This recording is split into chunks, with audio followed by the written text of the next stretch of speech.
Hello, I'm Uncle Jimmy and welcome back to another mygarage tutorial video. So on today's video we are going to have a look at all of the tools you have to your disposal in the garage. So starting with the most important tool, in my opinion, the wrench. We will be using the wrench in combination with the floor jack. So first of all, you would like to move the jack in a position where you can take it under the vehicle. And then once you have placed the jack, you'll be able to lift it up. You will notice that I'm also holding the wrench in my one hand while I'm doing this, because you do not need to have your hands free for operating the jack. However, to take off the hubcap from the vehicle, you will need to have no tools in your hand. So therefore, we'll be able to remove the hubcap.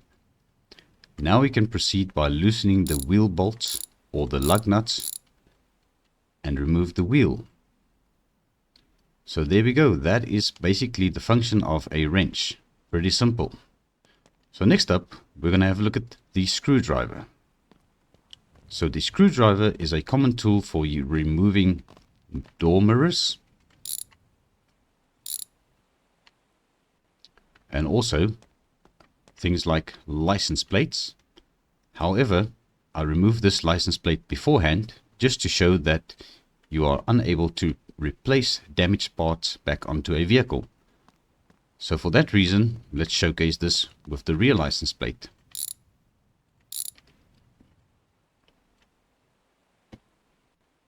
There we go, our license plate has been removed, and we'll also be able to reinstall it, even though the vehicle has got some damage. I will explain that a little bit later on in a different video, how that works. So next up, we are going to use the pry tool. So the pry tool is commonly used for removing trim from fenders, doors, as well as the windows in most vehicles will also be removed by the pry tool. But we can go ahead and reinstall this because there is no damage. Note that you do not need the pry tool to reinstall parts back onto a vehicle that you have removed. However, in this case, we are not going to be able to remount this part because it is damaged beyond what we can use on the vehicle. For the door trim, we'll be able to replace this because there is no damage on the door. Alright, for the next tool, we're going to have a look at the spark plug socket. So now this is basically only used for engine work, which we don't really have to do in this particular situation. But I'm going to go ahead and just showcase how this works for the purpose of this tutorial. So the easiest would be to lean in and just set your spark plug range to loosening, and then we can loosen the spark plugs, and after it has been loosened, you can pull them from the engine. So commonly you'll be able to investigate the spark plugs and more or less get an idea of the condition of the spark plug.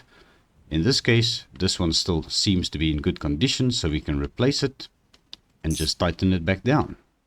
For the next tool, we're going to have a look at the spring compressor. So the spring compressor is mostly used on vehicles with springs like these, which you can pop out just by using this tool.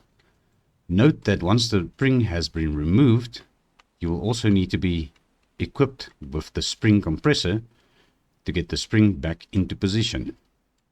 For our next tool, we will be demonstrating the angle grinder with a polishing disc, or a rust removal disc if you would like to call it that. So as you can see, this vehicle has got some rust on the door, so we are going to start by grinding the rust off.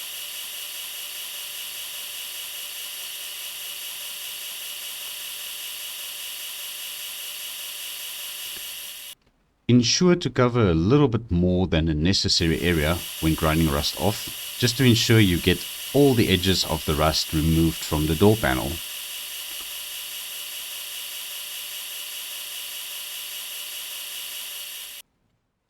You might find some hidden rust behind it, so go ahead and grab your grinder and just polish it all off again. There we go, all of the rust has been removed. So now we can go ahead and replace our door panel Right, moving along, we are still working with the angle grinder, but this time we are going to remove the polishing disc and we are going to be replacing it with a cutting disc. So these cutting discs are bought in a box from any of your convenience stores scattered around the map. However, the closest one would be across the road at the gas station. So simply grab the box by right clicking and then left clicking once to drop one single disc. So you can just hover over the grinder with the cutting disc and mount it to the angle grinder. In order for us to remove the damaged parts, we need to cut some parts of the vehicle, obviously. But first we need to get some other hardware out of the way. So let's continue by removing this fender. Sometimes it's a little bit tricky when the vehicles are damaged and you need to get a little bit creative to reach those bolts. In this case, we are going to be removing the front panel of this vehicle. So let's grab our angle grinder and we will cut in the two different spots on the one side. And then we'll come around the other side because most likely the welds will be in the same position on the opposite side. So we'll cut both these welds as well. So now you can remove any useful parts from this panel and transfer it over to the replacement panel. You can either purchase from the junkyard or from your catalog table over there.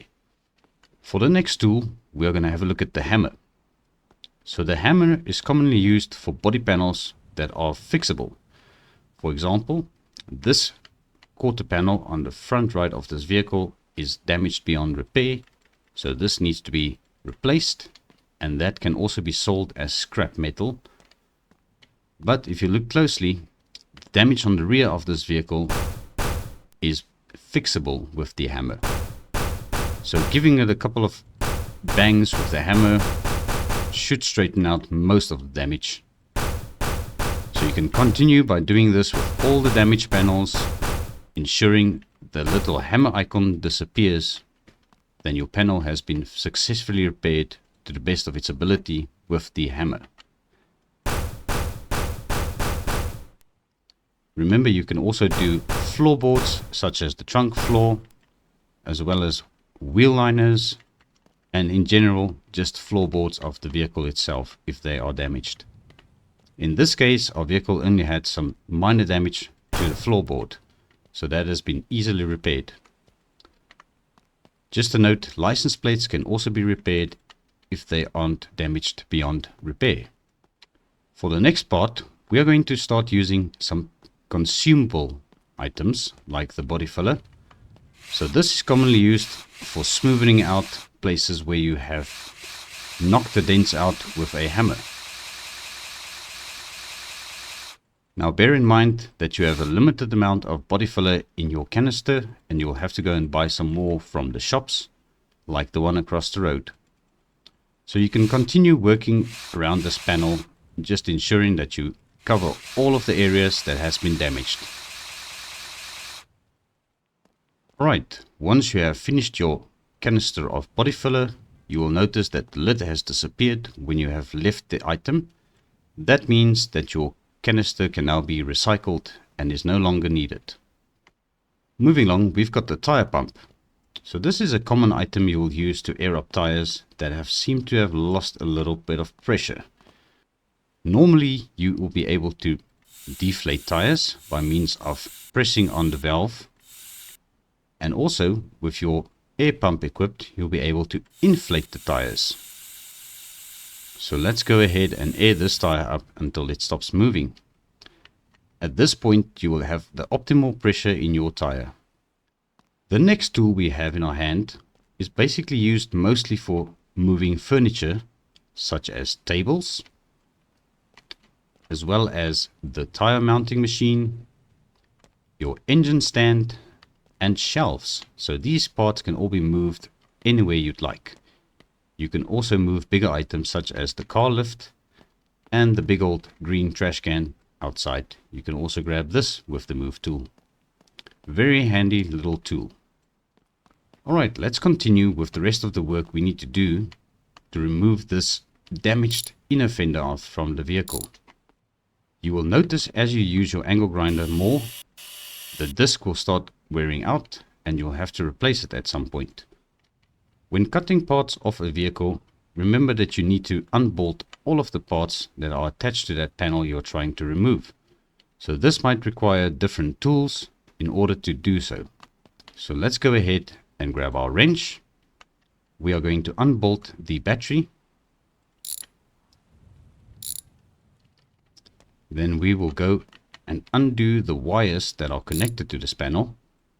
And this will free up our broken front right panel. Now that we have successfully removed all of the parts that are beyond repair, we are going to start buying new parts from the catalog. When browsing for parts, make sure that you buy the correct parts for the vehicle you are currently working on. In this case, we are working on a lad.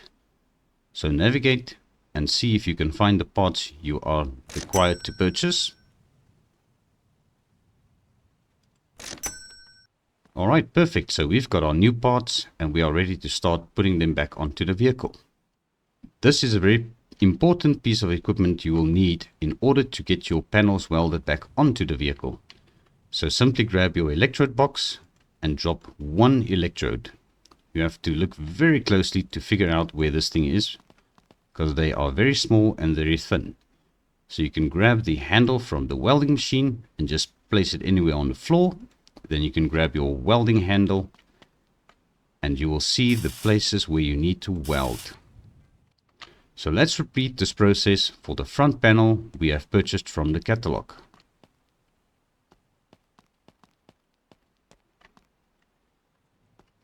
Now with our new panel in place, we can grab our welding stick again and we will weld this panel back into place.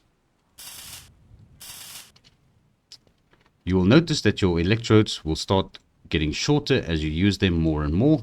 So therefore you will have to buy a new box across the road or from any of the other stores around the map. So there are usually 10 of these in a box, as well as 5 discs in a box of cutting discs. So it would be a good idea to stockpile up on these 3 items if you are going to be doing a lot of bodywork to vehicles. Next up, we are just going to demonstrate how you can charge your battery.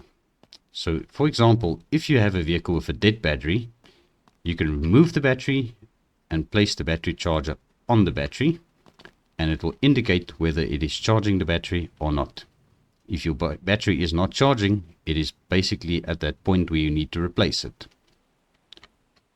Just a quick note, you can also charge batteries that are mounted to vehicles, but remember that your hood needs to stay open in order to do so. Next up, we are just going to cover a quick note on the other consumable items such as the brake fluid and the coolant. When you are working on a vehicle that has been damaged at the front, you will usually find that your radiator has been damaged. In this case, our radiator still seems to be fine, so we'll be able to salvage this off the vehicle. So let's go ahead and detach this radiator from the damaged panel.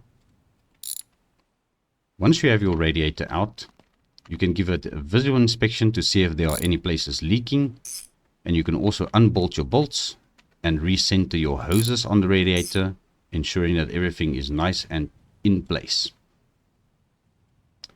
Now we are ready to put our radiator back onto the vehicle and just tighten it down where it needs to be tightened down. We are going to fill up the radiator with some coolant. So grab your bottle of coolant, bring it a little bit closer, and open the cap. And then we'll grab the coolant bottle by means of right-clicking on it. We'll lean in a bit and we'll just tip the jug over by scrolling with our mouse wheel. As you can see, the filling marker is indicating that the fluid is going inside the radiator. Once the radiator is full, it'll start flashing, which means you actually overfilled it at this point, but that's not a big problem. Next up, I'm going to showcase the brake fluid, how you can fill your master cylinder with brake fluid. So remove the cap and put it somewhere safe where you'll be able to find it again.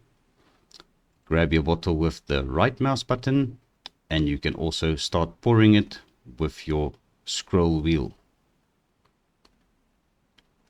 Note that you can also overfill the brake fluid if you are not careful. But so far this hasn't given me any problems. So you can go ahead and do the same if you are not sure when to stop. And that is going to be it for this short tutorial on all the tools that you will have at your disposal in mygarage. So thank you very much for watching, and I'll see you again in the next one.